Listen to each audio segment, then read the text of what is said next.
Hi Washango. We have decided to take a new direction. To this end, we have appointed a new facilitator. Hello, my name is Washango. I'm an African mama and an African teacher. And I want to share with you what I learned after I was fired from a job that I thought was my dream job.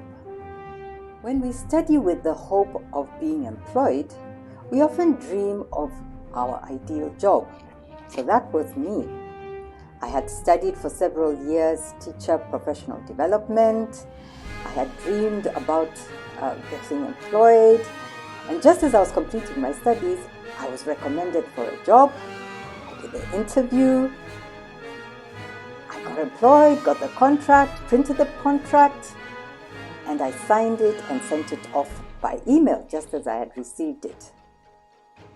3 months later, I received a WhatsApp message. We'd like to thank you for coming on board for the past 3 months and hope that you will be open to assisting us again in the future. I will make the remainder of the payment. They gave me details about how they'll pay me. I was embarrassed. I was sad. I was shocked.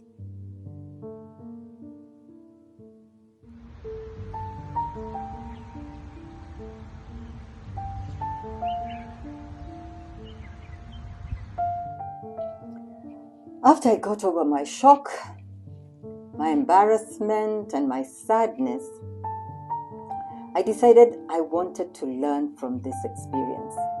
I wanted to know what can I learn from it so that I can move forward. And I found some very valuable lessons from this new book, The CEO X Factor: Secrets for Success from South Africa's Top Money Makers. This is a book by K.C. Rotok Chesaina. And in the chapter on Osman Arbi, I learned the flexibility blueprint. This is what Osman says. You can be strict about your destination, but not about your route. Your vision must be flexible, within reason, because businesses, economies, and people change. So I had a vision to continue teaching. And so he says that a vision is like a journey.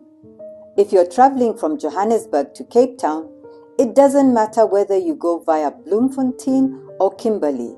The vision remains the same: to get to Cape Town. So I needed to adjust my expectation. I didn't have to teach the way I thought I needed to teach teachers. I could do something different. I learned that my vision needn't change. I was still going to be a teacher and a teacher educator, but I needed to remember that the route could be different, but the destination is the same. And then from Thomas Gokolo, the turnaround talisman, he helped turn around the South African Airways. He says mistakes should be viewed as part of the learning process. So I had to look inside myself and ask myself honestly, what mistakes may I have made? And he goes on to say, be bold and smart in your decision making. And he gives an example about a route between Johannesburg and Durban that was not profitable. And he said, even though it was politically correct, it made political sense, it did not make sense commercially because it operated at a loss. And so for me, I needed to brush myself up and say that was a loss and move on.